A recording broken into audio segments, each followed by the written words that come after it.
Tom Baker with SWN Media. I am joined by our latest SWN Truck Series race winner from our Music City Throwdown in Nashville at virtual Nashville Superspeedway. Zach Mertes is not just an excellent sim racer, he is also an excellent racer in the seat, runs Legends cars. He has done some commentating and some work on the microphone and just does a little bit of everything. He's been a great race director for us for our league on the sim as well. Zach, it's great to have you here. Anxious to learn a little bit more about your racing journey, but let's start with the latest SWN Truck Series event. Again, it was a small field, but it was a super competitive race at Nashville, and I was a little bit apprehensive about what we were going to get being on, a bigger track with a shorter field of cars. But you guys just raced your tails off the entire event and really made it fun to watch. And it looked like it was a lot of fun to be part of.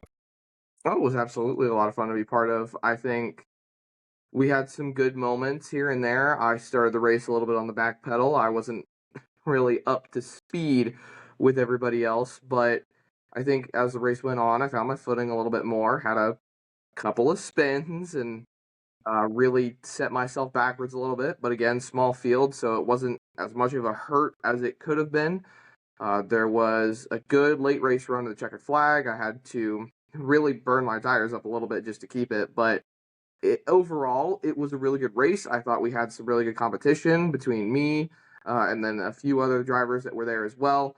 Obviously, we had a fair share of issues throughout the race, but hey, no race is ever perfect. So I'm just glad we were able to put on a good show, and I get to walk away with a good win. Well, I think part of that is part of the issues is what makes the show a good show. And I think that you and Dalton Kilroe and Grayson and Jordy, I mean, everybody really, Chris Winstone, everybody put on a good race. I mean, unfortunately, Bryce Hobbs had some technical issues early on and ended up not being able to complete the run because he was really fast. And I think that he would have been a factor in that one, but everybody played a part at different times, and almost everybody made some sort of mistake that kind of, in the end, it sort of evened things out, even though the pit stop strategy was different. I think you waited longer than anybody to pull in and make your stop, and I'm not sure if that was good or bad, but I think in the end, it just all kind of evened out. Well, my strategy usually ends up being the run long type strategy. I know it doesn't necessarily work in my favor half the time on the iRacing.com sim, and it it causes me a few issues here and there. It's not exactly the greatest strategy in the world, but the times that I really sit down and actually think about if I want to use that type of strategy, it tends to work in my favor.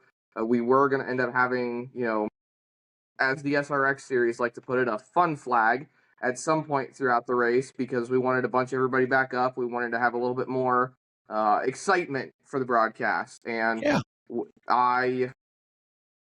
I just conversed with a couple other officials at that point in the race because I have Discord pulled up a little bit and I have it as a drop down on the iRacing sim so I can see if anybody's telling me what I need to do here and there. And one of the officials said, all right, put it out. So I put it out, and it kind of worked at the time that I really needed it to because I was the one out in front.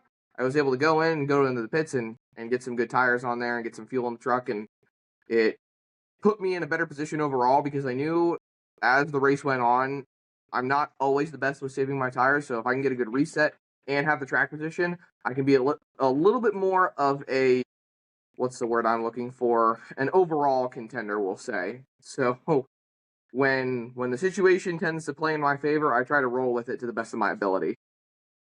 Well, it was fun to watch. And I mean, there were some 3 wides. There was a lot of kind of rooting and gouging, but y'all were having a good time with it. I mean, Jordy, and Grayson and, really all of you, it's a small, but really tight knit group. And I really enjoy that aspect of it, because some of those friendships have been created out of the league over the course of the last 4 races, and I'm excited to move forward, and head to Michigan into the rest of the schedule. Some short tracks coming up, and then we go back to Daytona later on. We've got a Talladega race in there, so a little bit for everybody between now and the end of the year, where I think you can sort of catch everybody's strengths and weaknesses with the balance of the schedule that we have. Oh no, definitely. I think the schedule for that series is really good, and it's showcased a lot of different racing disciplines, we'll say. There's not a lot of road courses on there, so it's hard to gauge a road aspect, but in terms of the oval discipline and mainly short tracks, intermediates, super speedways, you really get a good gauge of how people are going to be overall when you have that good track balancing, we'll say. Like, I'm really competitive on the short tracks, obviously, for obvious reasons, as I do have some legend car experience. Yep. And when it comes to the intermediates, I have a little bit of competitive edge there as well, I'd like to think. But I'm not, Michael Schumacher or Jeff Gordon or somebody like that. So I'm not exactly an alien on the sim. But I know that I do have some good pace that I can contend at those respective tracks. When it comes to super speedways, I'm a good pusher, and that's about it. I am a good pusher.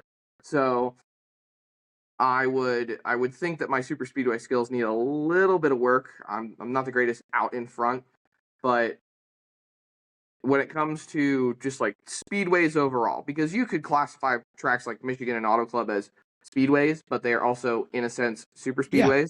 sure. It's a whole nother conversation we go into. Andrew would kill me if I started talking about Pocono. He says it's 5. I says it's 3. I say Rockingham's a short track. He says it's not. It's a fun little game we like to play on the broadcast. He is very adamant about 5 turns at Pocono, though. There's a lot of different disciplines 3 that you can turns. overall go into when it comes to just oval tracks specifically. And I think the SWN Truck Series schedule has a really good overall grasp on that aspect of disciplines over ovals. Maybe we have a dirt race. Maybe we have a road course. We'll have to wait and see how that plays out. Yeah, it's hard to have a good road course race with a small field. So the road courses are, basically, it's not a lack of being willing to schedule them. It's just simply making sure that we have a good field of cars to take to one, so that we're not just spread out all over Watkins Glen or Sonoma. I think the short tracks fit this group really well right now. So happy to see a couple of those on the schedule. So excited about Michigan upcoming, and with that, I want to change direction here. Tell me how you got started in racing to begin with respect to I assume the seat came before the sim, but it could have been the other way around, and talk about legend cars a little bit. In terms of a legend car, the sim definitely came before the seat. But in Okay. terms of getting my foot dipped into the waters, I definitely got into a seat before I got into a sim. So the age-old question for every single race car driver: how did you get started? So I first started watching NASCAR when I was 3. I don't have a lot of memories of it, but I can tell you for certain my parents were like, "He's super sucked into this right now," but it wasn't until I want to say, oh man, what year was it? It was 2008. Yes. No, 2009.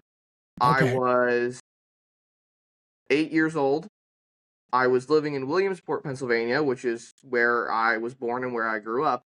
And my dad and I were walking through a 4th of July celebration. So the Williamsport area is very small, and one of the big local grocery store chains, Wegmans, has a big store over there, and they have a 4th of July celebration there, usually about every year. I haven't been to that celebration in a long time, so I don't know how it's changed, but the overall aspect was there's a lot of vendors that go there. It's a big celebration. They've got a massive 4th of July flag. They shoot fireworks off the Susquehanna River, and while we were there, they were looking at introducing, or reintroducing at least, the soapbox derby to the Williamsport area because it hadn't been there for a long time and they wanted to bring it Nice. back. And I believe that was spearheaded by one John Campbell, if I am remembering correctly. Please don't quote me on that. But the mayor of Williamsport was very on board with it at the time, and it was really nice for kids to be able to do. You could do the stock series or the super stock series, which all it was a difference in body style, age, and weight, and age of the competitor, that is. But I started out in the stock division. I did 3 years of that. I almost went to nationals in Akron, Ohio, but I was sick that year and I made a stupid mistake and ran into a bunch of cones. So you would think you couldn't make a lot of mistakes running in a straight line, but you never know.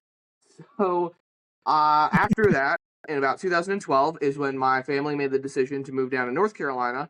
And, I didn't really know what I was doing. I don't have family connected to racing. I never had connections growing up. So I just kind of went about my business as a kid. And then I got my first job at 16. And I was like, I have money now. I can go all these local karting places that are around here. And then I started doing rental karting, which led me to Briggs Karting over at Trackhouse Motorplex. Yeah. And when I was over at Trackhouse Motorplex, I ran into a team, Stillwell Racing, and I got involved with them through Legend Cars, and there I met a lot of great competitors.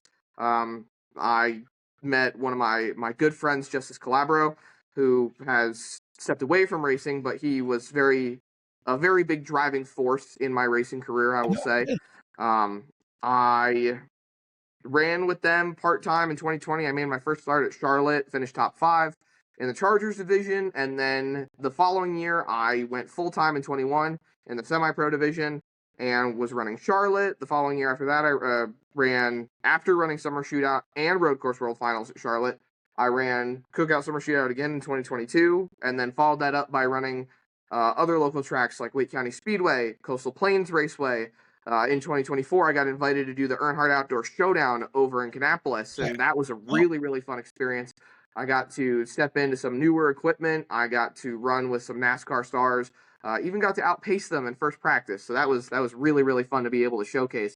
But it's given me a lot of reflection on how I have brought myself through my racing career, and hopefully I can keep moving that in the right direction as I continue progressing up the ranks. Well, you've had some interesting opportunities, and I think it's cool that Justice was instrumental in helping you get started. I've known him for quite a while, and just a great kid from a great family.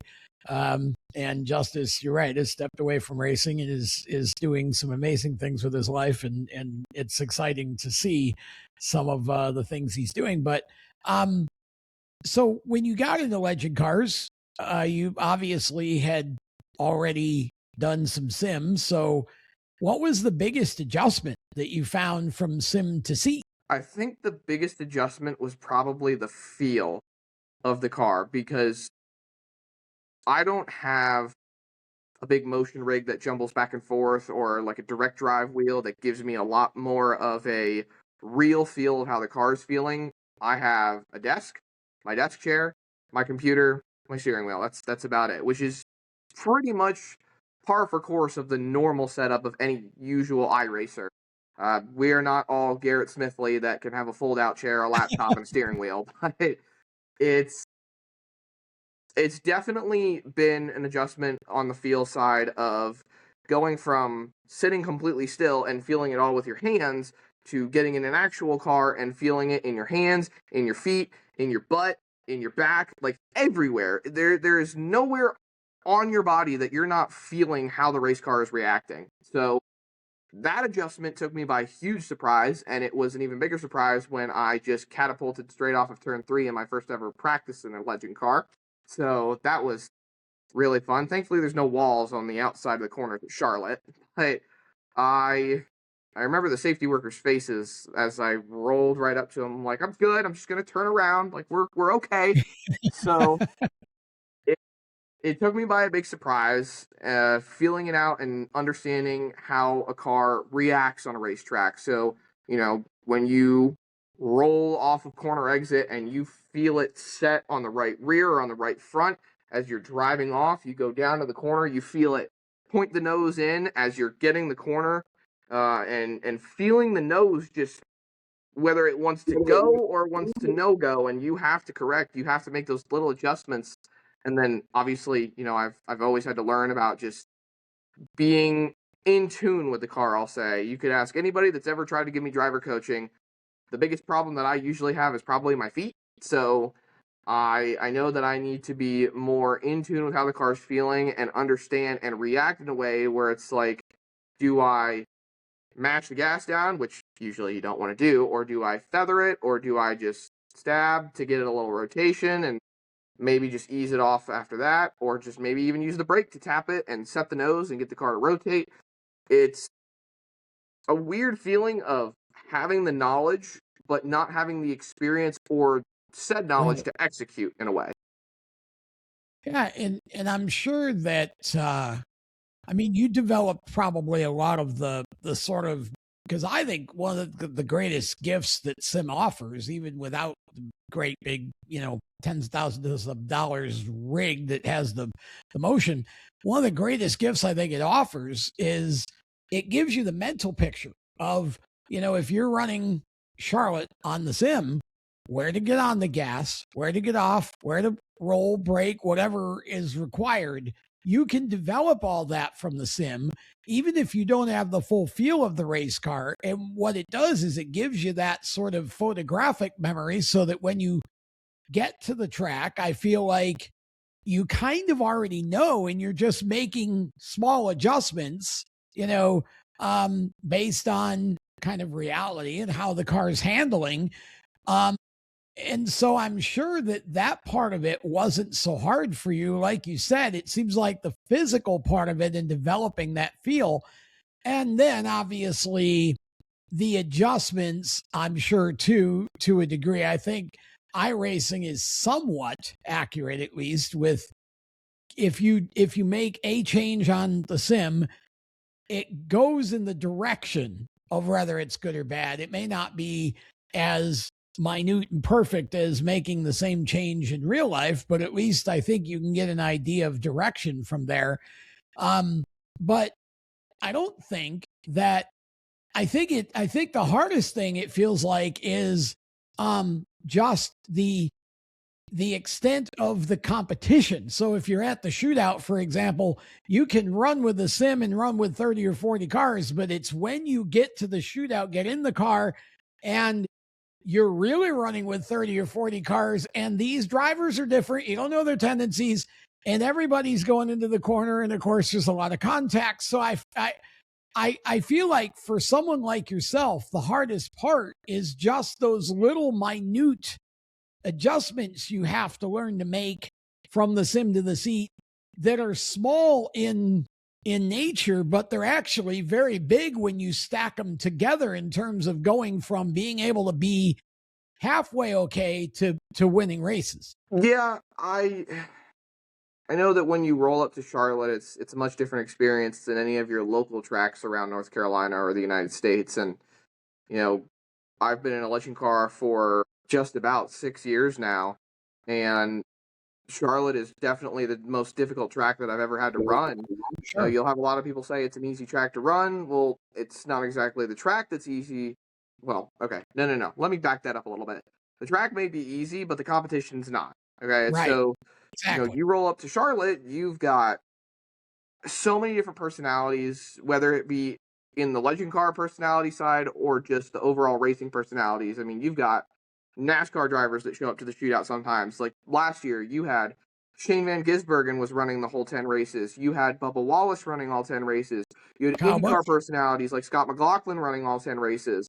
I mean, they showed up and they were competitive. They knew how to, jump straight into it. And then even in the pro ranks or the semi-pro ranks, you still got up and coming stars. Like you had Isaac Kitzmiller was running in semi-pro at the time. You had just last week, you had Max Reeves at the shootout, and he's been running very good on the ARCA East and the National ARCA Series side.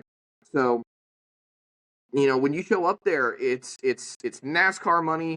It's big time funding with a lot of different drivers, and then you've got guys like me who are I don't want to say necessarily local racers because half the time I don't even have the money to run locally, but more so just guys that are wanting to be in motorsports, wanting to have a racing career, but just don't always have the funds to be able to do it. I mean, like I feel like I sound super conceited when I say this, but I feel like I show up with probably the least amount of money out of anybody there.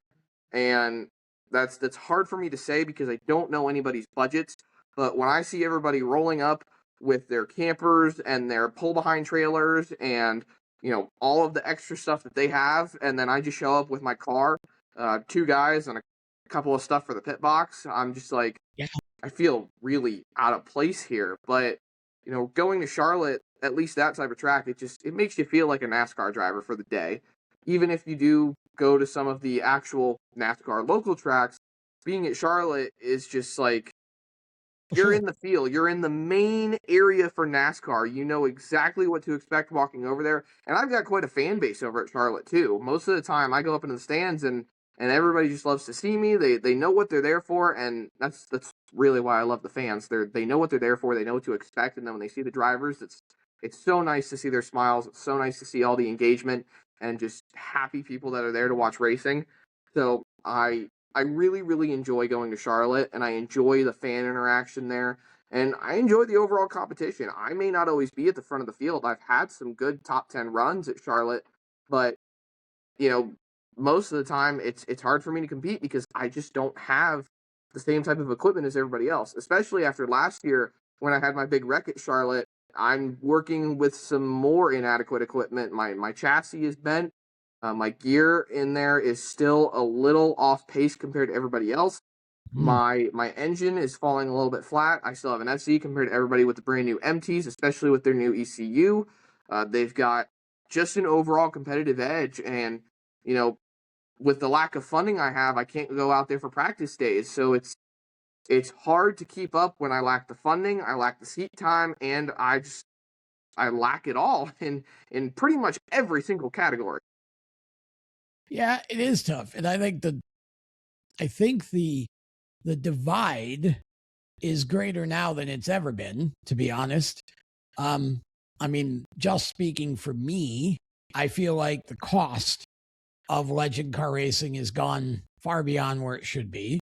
I feel like it's becoming less and less of what Inex was put together for, what the original vision was, which was to basically have a car that you could put in the back of a pickup truck, bring to the racetrack and go compete with and have fun with. I think it's kind of become a whole different sport now and a whole different thing. And so I do feel like for someone like yourself, you're at a greater disadvantage now than you would have been 10 or 15, 20 years ago. And that's, that's unfortunate, but that's kind of how the whole sport's gone. So I guess my question to you would be, what do you feel like it will take for you? Is it just dollars? Is that basically what you lack, is just simple funding? And how would you accommodate that funding if someone wanted to sponsor you? What is it that you have to offer them? I think one of the big things that I have to offer is just general marketability. I'm sure someone somewhere down the road is going to say, well, this guy is not really that marketable. He's not really super involved like all these other guys are in the racing scene. But, I can tell you for certain that I do have good fan engagement. I do have good fan reception when I'm up at the stands and communicating with people. I do have a decently large fan base. I've got close to 20,000 on TikTok. I've got just about 30,000 on YouTube. It's it's a little bit of a water drop in the pond compared to all the other race car drivers that have hundreds of thousands of followers on across all social platforms. But I would think for a small time racer like myself, who is not really as known, a good following like that should speak volumes for what it is. Not to mention, it's hard to always talk about costs going up when it comes to racing because, you know, not even to get political or off topic in any way, inflation and things like that just naturally happen with a capitalistic environment. It's something that's just going to end up continuing to progress, and inflation can go rapidly or it can go slowly, but it happens nonetheless. So costs are going to continue to rise. The relative costs compared to how much available funds we as the consumers technically have is what I feel like everybody really refers to, because when I bought my Legend car, it was $18,000. Now, if you go over to US Legend Cars at 600 Racing and buy a brand new one straight out of the factory, it's $25,000. So I can see where people say costs go up, but at the same time, my mentality is inflation happens anyway. Costs are going to rise. Relative costs compared to how much income we have to utilize is where I find more of a discrepancy, because I pay for a lot of this out of my own pocket. I don't have a lot of sponsorship. I'm grateful to have gotten really good sponsorship this year to at least help me get back in a race car, but most of it still comes out of my own pocket, and it's hard for me to justify costs when I deal with a lot of things certain race car drivers don't. I live by myself. I pay my own rent. I have a car that I have to pay for. I have a loan for my Legend car, which a lot of people say was a stupid decision, but I wasn't going to be able to afford it either way, and I somewhat took a risk on myself. It's mostly paid off though, so I'm not completely worried about it anymore. It's a situation where if I don't do it, nobody else is going to do it for me. Whereas a lot of other race car drivers, they at least have the support of their family members. And I'm not saying my family doesn't support me, but it's more so they have a lifeline to be able to continue working with their racing. They have the ability to just stay with a foot in the door, rather than just, if they're out of a race car, they really have nothing else going for them. My mom and my dad have been very supportive with my racing.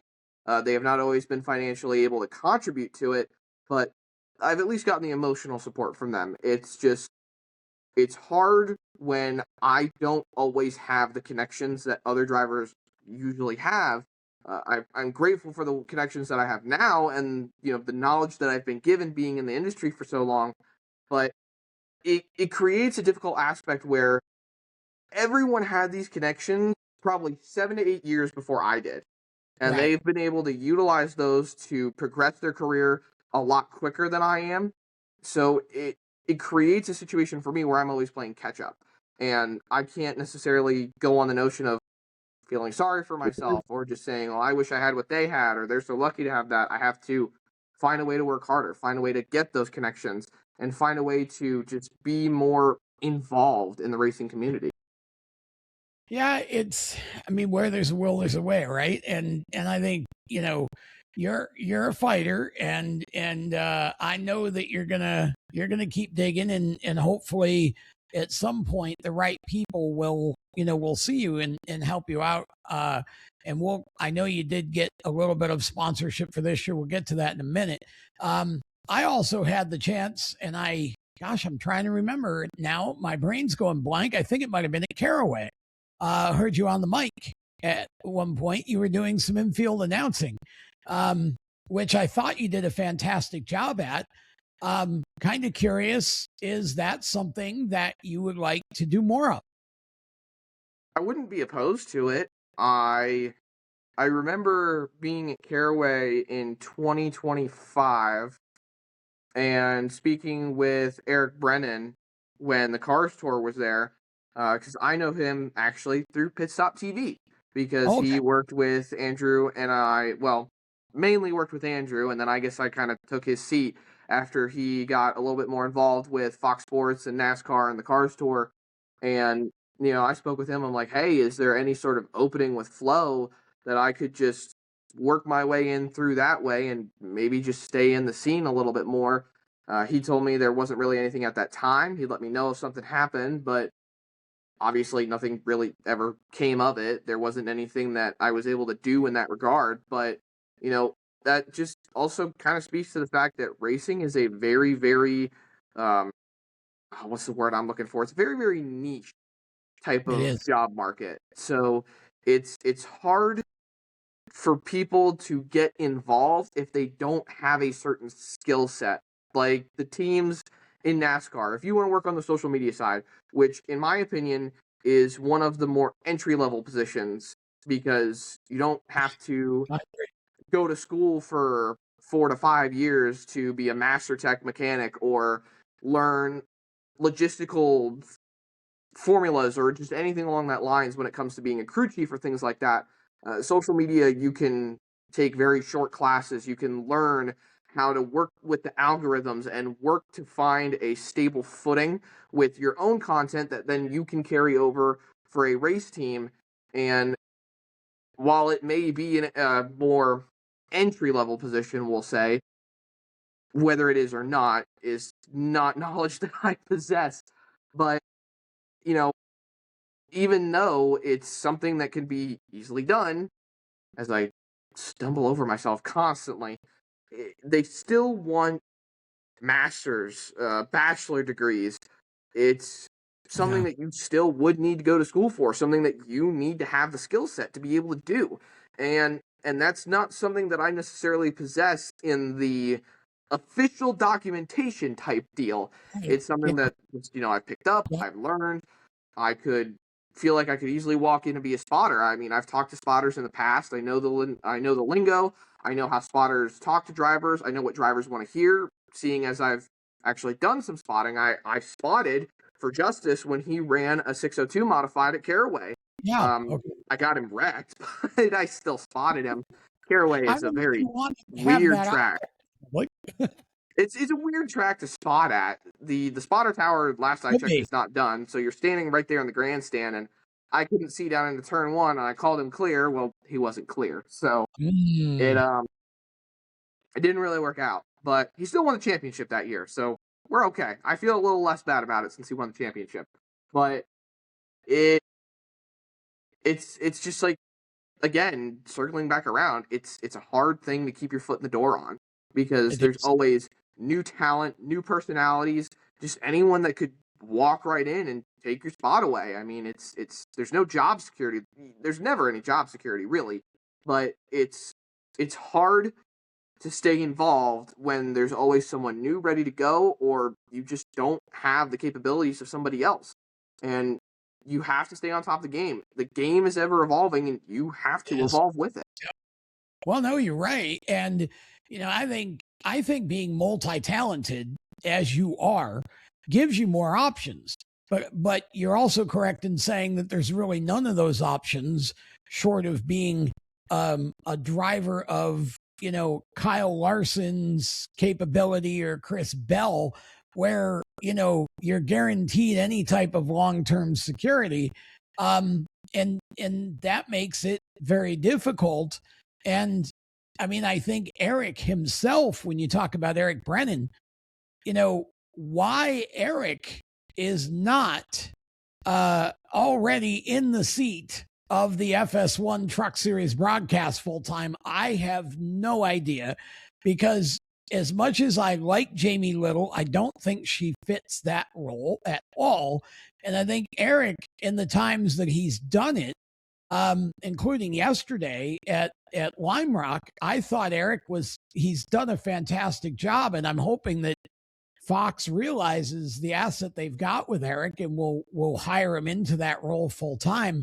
And you see with Eric, as you said, he's doing iRacing stuff, he's doing Cars Tour stuff, and next thing you know, somebody sees him, takes a liking to him, and now he gets a fill-in opportunity over here or a one shot over there, and you end up working your way up. And I hope Eric gets that Truck Series job for 2027. I think he's fantastic. Yeah, I think he's done a really great job in the booth for Flow Racing with the Cars Tour, and then also in the booth for Fox Sports and Fox Sports 1 with the Truck Series. I have been an avid singer of his praises, and I know that he's got a lot of good people behind him that are helping him push forward with his side of motorsports that he's involved in. And I I know that I have seen a lot of different people in my life advance past, you know, we could say the smaller ranks, the grassroots ranks. Yeah, fruit And ranks, sure. it's really great to see when they have the ability to continue on in the journey. And that's something that I would like to join people in. I definitely don't want to stay in a legend car forever. I've got a lot of people telling me to sell my legend car and go run a micro and then try to run Tulsa at the end of the year, but that's I don't even know if that's something I'm going to entertain yet. I'm still looking at all my options. I've got a lot of people saying sell the legend car, do something else. I've definitely got a late model on my mind. I wouldn't mind dipping my hand into the cars tour a little bit and then potentially stepping up into some ARCA stuff. It's things that I have on my radar, things that I would like to have in the works. I just don't have the ability to push it forward yet is the only thing. Yeah. I definitely need to find my footing again. Being out of the race car for a year was tough, especially with a back injury. And then stepping back in creates a circumstance of whatever possibilities that I was thinking about last year. Now I have to reset and refocus on them because I need to learn to be a race car driver again. I need to learn to have that ability to do it again. And I don't deny that the skill is still there, but it's definitely a relearning process, especially when you're driving equipment that is still not up to par as everybody else's. So it creates the circumstance of, a lot of people think I'm not that capable or that I'm just not able to do what everybody else is doing. I know I have the ability to drive a race car competitively. It's just the matter of showing that I still can and finding whatever opportunities are still able to come my way. Well, and you mentioned going to dirt or going to a late model. I mean, obviously, all those things are out there. The car store is a big jump from a Legends car. If nothing else, in the financial sense, when you start talking about $18,000 to $25,000 a race to get in somebody's car, which I still can't. I think I just had a mini heart attack after that one. Yeah, I can't. I just can't wrap my head around that. Regardless of views or whatever, I can't wrap my head around 18 to 20,000 or higher to run one late model race. That makes no sense to me, and it never will. And I think it's hurt the sport, frankly, in a very big way, because there are far more of you than there are of the ones that can just drop those checks like they were water. And so, I hate that, but obviously you have to make the best choices for your own career. And a move to dirt is certainly an interesting thought, but I mean, at the end of the day, it's a dollar driven sport now. So the marketing aspect of what you do has to be on par no matter what you're racing, or you're going to be kind of limited to just what you can afford out of your pocket, which is kind of where you're at now. Pretty much. And I don't always like to, I guess the best way to say it is complain. I don't always like to complain about not having the opportunities that other drivers have, or complaining about, they've got more money than me. I don't deny that anyone in this industry doesn't work hard for the opportunities that they have. Of course. Everybody has to work hard, regardless of if you have the money to pay the bills or don't. You have to be able to stay on top of everything. You have to work hard. You have to be involved and not just sign a check, show up, and leave. It's just being involved in every single aspect that you can. But obviously, there are drivers that do have a bit of an easier time affording certain rides or affording certain capabilities with their racing careers. And there are drivers like myself that don't always have the capabilities to do it, because I don't just have to prioritize my racing, I have to prioritize my everyday life as well, with it being my bills, my family life, my social life, anything along those lines. And, to a higher extent in some ways, like bills and family life compared to other ones or other drivers in that regard. But, if I can just find a way, realistically, it's hard to say that because that's very loose terminology, but if you can find a way, there's, like you said, there's a will, there's a way. Whatever you can do to stay involved, just do it. I have hit racing from just about every single angle I can. I've done coaching with certain drivers on the iRacing.com sim to help them elevate their performance a little bit. And not only that, I try to help them with media training as well and how to portray themselves as respectable, I'll say, in the racing community, because not only do sponsors want to see drivers that are marketable, they want to see drivers that are professional. And if a driver can be professional and marketable on the same camera, you got yourself a driver right there that you can absolutely sponsor and know for a fact that your investment will be guaranteed with that driver.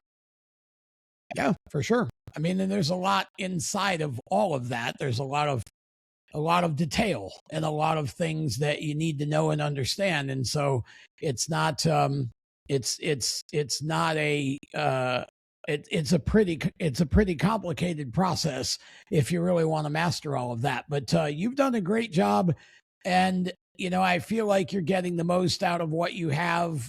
More importantly, though, I mean, I think you're making an impact with the coaching that you're doing, the work that you do in the sim. I know you've helped us, me and our racers tremendously with our league this year as we've tried to launch that, and super grateful for that. So I'll get you out of here on this question, and it's a two-part question. First of all, I want you to talk about the sponsorship and the support that you do have for your seat racing, and then tell us how people can find you and what you kind of got going on the sim as we move forward, aside from whatever may continue to happen with our league.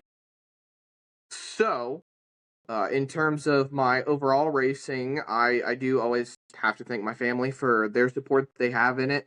I do also have to thank my presenting partners that help me with being in the race car, and that is Ideal Pests and Ideal Lease Management, as well as Ideal Canine Training. They just signed on this year. They've got some really good stuff going on. If you go and check them out on Facebook, you can absolutely get involved with everything that they're doing. And if you need, pest management or canine training, they should be able to help you out in that regard. I believe they are based in the Pennsylvania area, so if you're looking for something local, they should be able to help you out with that. Obviously, there is one of the newer presenting partners as well, the Nora Retro Cup Series, which is also featured on Pit Stop TV on Monday nights, usually about 7:45. You can tune in for some retro NASCAR racing. So if you are loving the style of racing that you saw in about 2003, 2004, 2005, they are the ones to focus on for that. They've got their own draft type system. They go off of the teams that were involved in NASCAR at the time with a few spins here and there. So you've got Hendrick Motorsports, you've got Joe Gibbs Racing, you've got DEI in some categories, and then you've got a lot of other teams that are involved and some really great racers that are involved in that league as well. So I would definitely recommend checking all of them out. And then it goes without saying with Pit Stop TV, Whiplash Sim Cams, Whiplash Creative, CC's Business, Butler Built Seats, Mertes Esports. I always end up forgetting here and there. I have a list so I don't forget sponsors, because as you gain more, it gets harder and harder to remember all of them. But they are all very important nonetheless.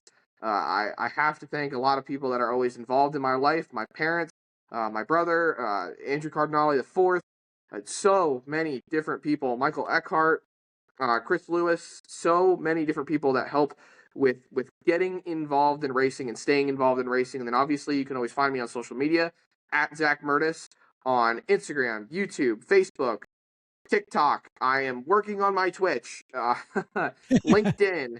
You can find me just about anywhere. If you want to reach out for sponsorship, you can always send me an email, which is mertesracing102@gmail.com. That's MERTESRACING 102@gmail.com.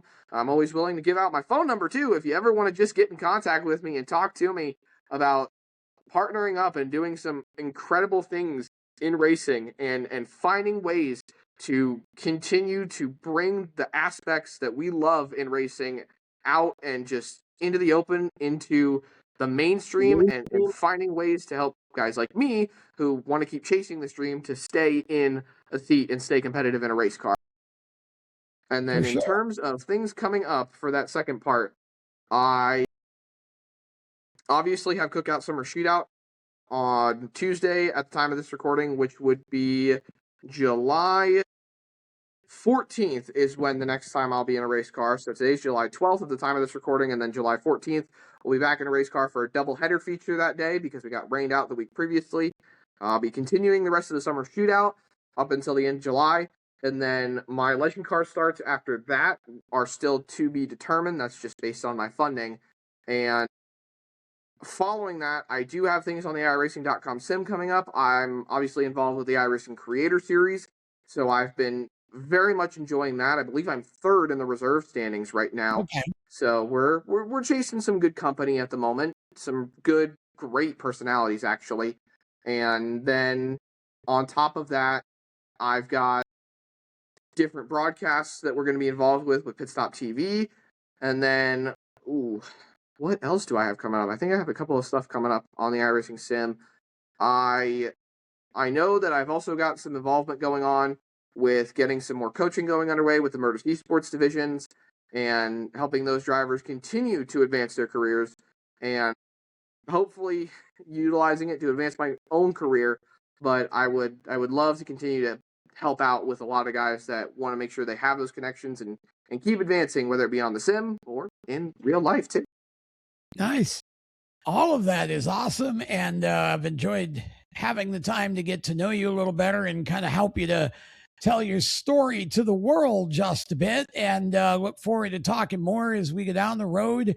That is Zach Mertes, and we wish you all the best moving forward, Zach, and hope that you'll be able to stick around with us with SWN. We've got some announcements coming up this week that are really awesome. Can't wait to let everybody know about those, but grateful and appreciative for all of your help so far, Zach Mertes. And for more great content, more exclusive content, steeringwheelnation.com is the website, or the hub as we like to call it, at the SWN Media on Facebook, X, Instagram, and YouTube.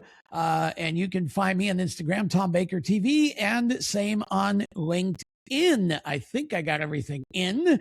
So until next time, I'm Tom Baker. Thanks for watching.